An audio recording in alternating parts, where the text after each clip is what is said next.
hello. Give it up for Taylor Dowdy, running a great show. How are you guys? Good?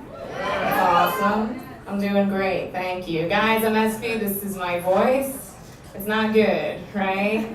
It sounds like a teenage boy's voice. And when I'm happy, it cracks a lot. You don't have to worry. I'm never happy. Okay? I run a lot. Do we have any other runners in the audience? Yeah, do you run outside or are you on a treadmill? Outside. Okay, good, because I'm outside too. I have a friend though. He's always trying to convince me to run on a treadmill. He's like, yeah, dude, you should run on a treadmill. Not too hot, not too cold, control the settings. I'm like, this is not the point of running. Running's about survival of the fittest. So I run in areas where there's a high percentage of sex offenders. That way I can't stop running. Or I go to Walmart. It's the same thing, you guys. It's the same thing. I think there are times where I do worry about running, being kidnapped, right? But it's only when it's really cold outside. Because when it's hot, I'm like, excuse me, man with the van, you got AC in there? Check.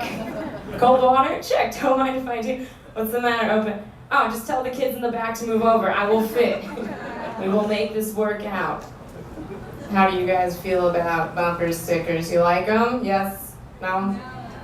Good, because I was going to be like, there's an exit that way if you like them. I really don't like them. There's two in particular I dislike. It's like, if you're driving close enough to read this, I'm going to slow down. I'm like, okay, great. The other one's baby on board, and I'm like, I don't care. I really don't give a shit. But the thing is, like, if I see both of those together, I'm like, you know what I'm going to do is I'm going to drive even closer to your car, roll down my window, reach into your window, steal your kid, take that thing home, and then I'm going to raise it and love it. So it doesn't feel the need to put dumb bumper stickers on its car. We got to end the cycle somehow. Who's with me? Come on, guys. Ridiculous. Thank you. I live alone. Don't kidnap me. Don't do it. I also don't think that's necessary, right? To kidnap and murder makes one that would really ruin my week, okay? But also, it's like, there's so many ways I could just die alone in my apartment. Like think about, like, let's say my neighbors are fighting really badly. So I call the police show up, open the door, and then they shoot me, because I'm not white. Okay. All these white people are like, uh-oh.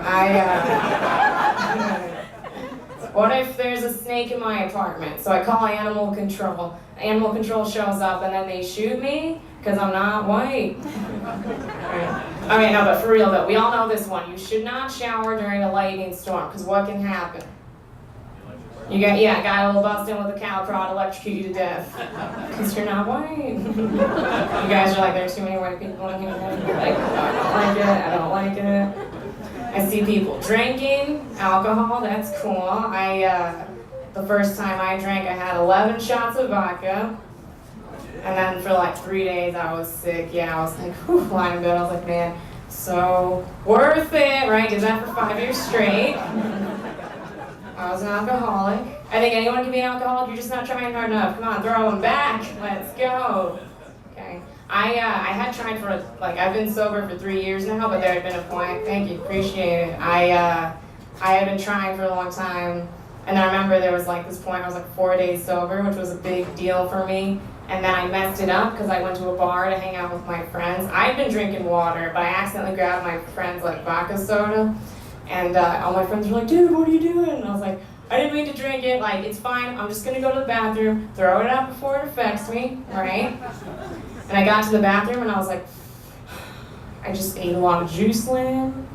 That's like $30. I'm not going to give that up. I need that, okay? I teach kids now. So it's going good. I'm teaching kids. I think, it's fine. One of them kind of hurt my feelings though, because had a bigger breakfast one morning. I go to class, it's a 3rd grade class, right? And this girl, Carla, she runs up to me and she hugs me and her eyes get wide and she's like, you're having a baby. And I was like, what? Excuse me? No, I am not. And she turns and she tells my whole class, she's like, Rivadeneira's having a kid. and they all cheer, and I was like, no, we are not cheering for this. Like, this is nothing to cheer for. I am not having a kid, not pregnant. She was like, yeah, you are too. I was like, I'm not. She was like, yeah, you are too. I was like, Carla, I'm not having a kid. You know what? I'm 25, so if I was, it's a pretty good age to have a kid, right? How old's your mom? She's 29 minus, and your oldest brother, Jose, he's 12. 29 minus 12 means your mom got knocked up at 17, bitch. Teaching math. Teaching health, all at the same time. Clearly I'm not ready to have kids, right? Like I'm not, and it's funny because I was worried a few months ago about being pregnant, and I am 25. I feel the same way about it as if I was 15. I'm like, my parents are gonna kill me. My life is over. Right? So I went to go get it checked. I went to the gynecologist. I was running late, like in every sense of the damn word. And I get there, there's no parking anywhere, and I show up, and then I see like one spot in this one lot, so I drive up to it. But there's a sign over it that says, parking for expecting mothers only. And I was like, well shit, that's basically me anyways. So I park there, I go inside, and I wasn't pregnant, hell yeah, so exciting. But I also am never going back to the gynecologist, because this woman was like way too enthusiastic about everything. She was like, oh my god, you have a beautiful cervix. I was like, alright, cool, thanks, just do your job. And then she was like, guys, get in here, come look at this cervix. And like 6 nurses ran in, I was like, yo, everybody out, like that's enough, right? I don't know. I'll be honest with you guys, I think like, I kind of liked it though, like it was nice. It made me feel good, you know what I mean? But it's also ruined my dating life, because a guy can be like, oh, you're such a pretty smile. I'm like, dude, what about my cervix? Did you even look at it? You know where it is, huh? I like being appreciated for what's on the inside.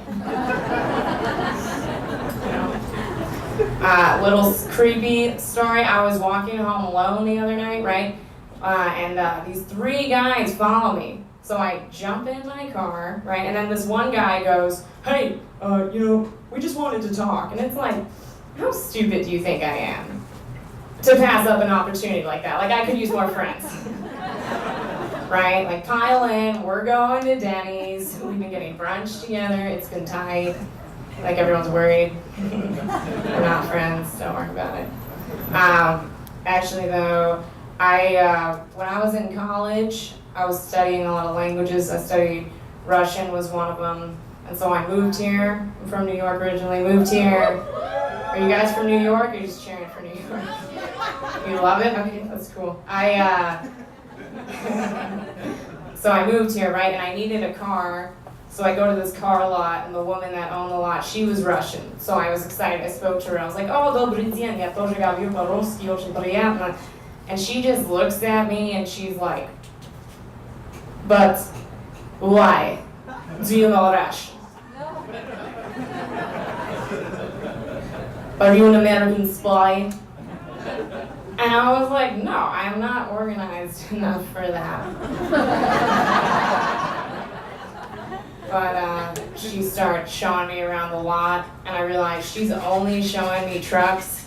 And I was like, listen, Masha, like, I don't want a truck, I just want a regular car, okay? And she was like, no, you listen, girl, you are small, and the world will crush you. You must have a truck. So I was like, that's sensible, I have a truck now.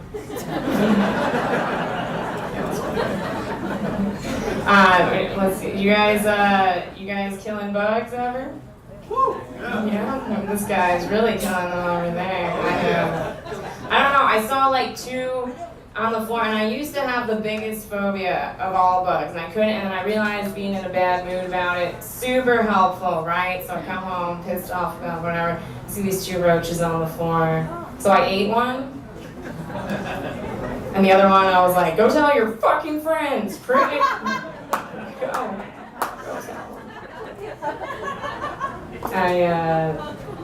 I was teaching last year. I was teaching elementary school kids last year too, and I remember like I had the best class last year. But I think no matter how good your class is, there's always one kid that sucks, right? Last year was Jacob. And Jacob like would not shut up, and I was like trying to get him to shut. I was like, hey Jacob, shut up! And the whole class was like, and I was like, and Jacob was like, and there's a dog at the swimming pool. But I knew, like, I made a big mistake, right? So I go up to the class, I'm like, guys, I'm so sorry about that. Don't tell your parents, okay? But I mean, I do think it's good to speak honestly with kids, right? And like, I really need you guys to shut the fuck up right now, because I'm gonna lose my shit, I don't wanna kill myself. Might start drinking again. What, Susie? No, I'm not talking milk, not talking juice. I mean Hennessy, Patron, Ciroc, alcohol, you guys. Oh, none of you have heard of it? And watch you go on play a date with Andy's mom, because why no? Am I right, Andy, or am I right? Guys, I've been Espi Rivadeneira. Give it up for Taylor Dowdy.